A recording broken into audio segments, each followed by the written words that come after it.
Olá, meus amigos, tudo bom? Estamos aqui hoje para bater um papinho e uma conversa sobre bolos, sobre massa de bolos. Pessoal, existem diversas massas de bolos aí no mercado. Você consegue encontrar receitas de massas muito boas. Hoje, até a indústria de bolos de pré-misturas está muito boa, tá? Você já consegue encontrar boas pré-misturas hoje.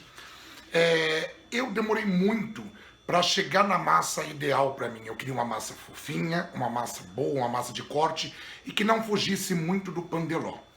Então, vamos lembrar mais ou menos, né, uma receita de pandeló de genoise. Como que nós fazíamos? Nós separávamos, eu batia sempre de 7 a 9 ovos, dependendo do tamanho, tá? Dos ovos, e eu batia primeiro as claras, depois eu misturava o açúcar, por último eu misturava a farinha de trigo, mexendo bem devagarzinho do meio para a ponta, do meio para a ponta, como já tem vídeos de eu mostrando para vocês como misturar algo pesado em algo airado.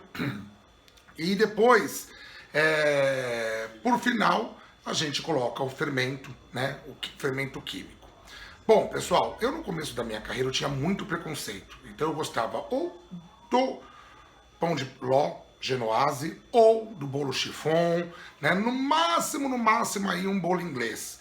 Mas eu tinha muito preconceito contra misturas e coisas que poderiam ser colocadas. Quando eu montei a confeitaria, e eu fui passando, indo em feiras, indo em eventos, eu fui percebendo que existem muitas coisas no mercado que às vezes a gente tem preconceito e a gente come e não sabe.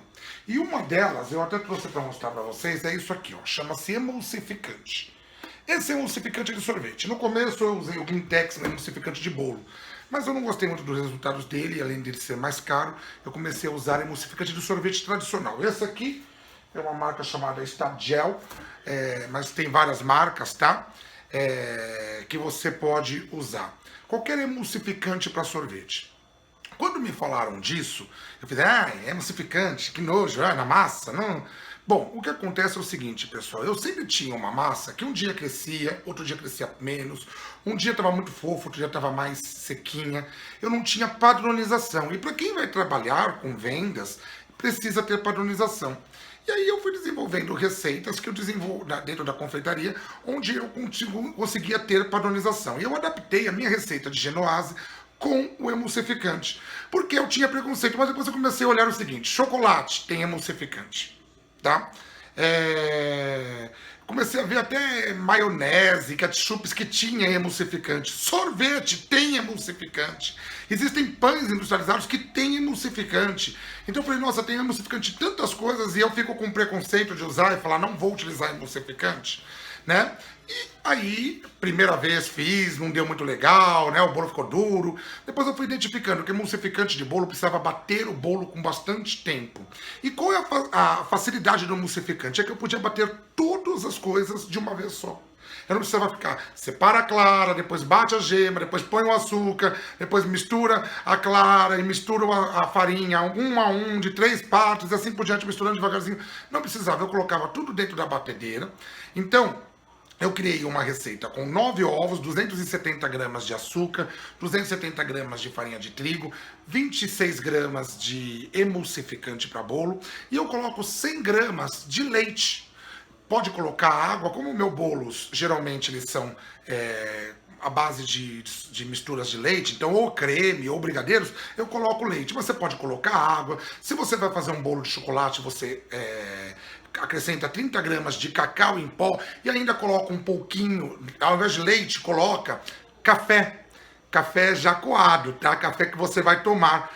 Não vai ficar com gosto de café e vai enaltecer o seu bolo e deixar ele mais escuro, tá bom? O cacau você pode até dissolver nesse café já para que ele fique bem escuro e ative a cor dele, tá bom?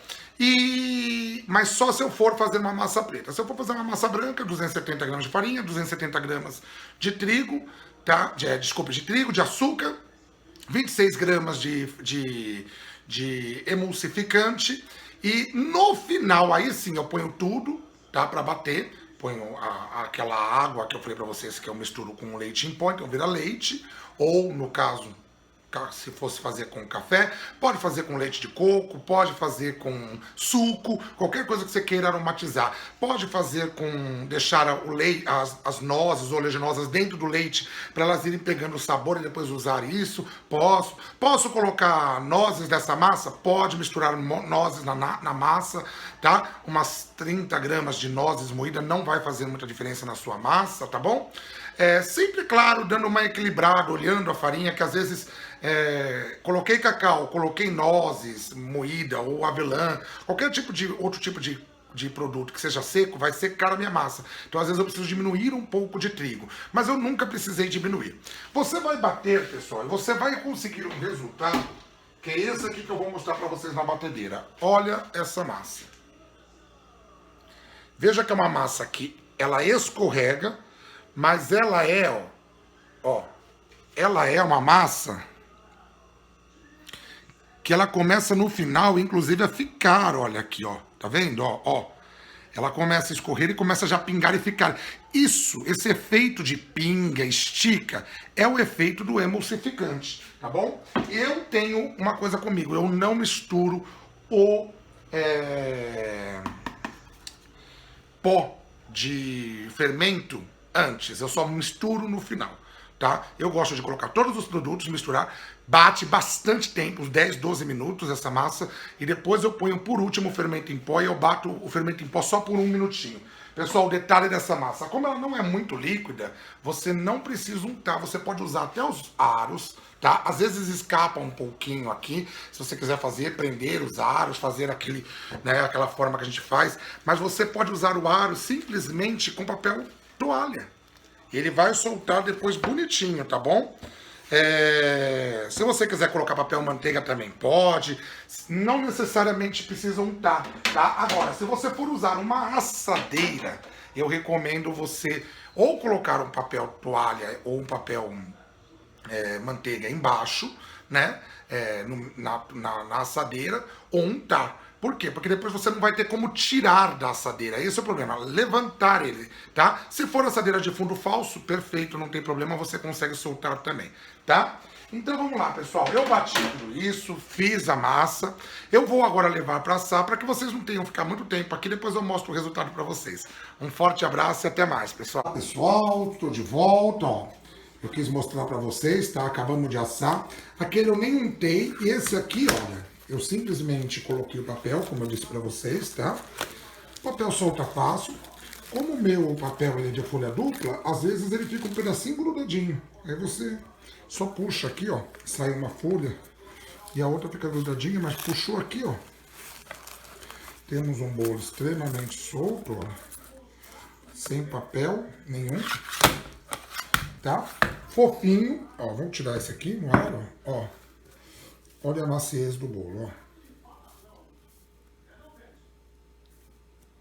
Tá? Vê que o bolo volta, extremamente macio. Se você vai fazer um bolo para naked cake, aí tem que passar o demoldante para não estragar essas bordinhas, tá? Que sai às vezes. Então passa demoldante na lateral, tá? Para não acontecer isso aqui, ó, de grudar a lateral, tá? Mas passando também com a caneta, eu não passei desculpe, a faca, mas passando a faca bem rente também, você acaba tirando direitinho sem ele estragar. Tá bom, pessoal? Fica a dica aí, espero que tenham gostado. Um forte abraço, até a próxima.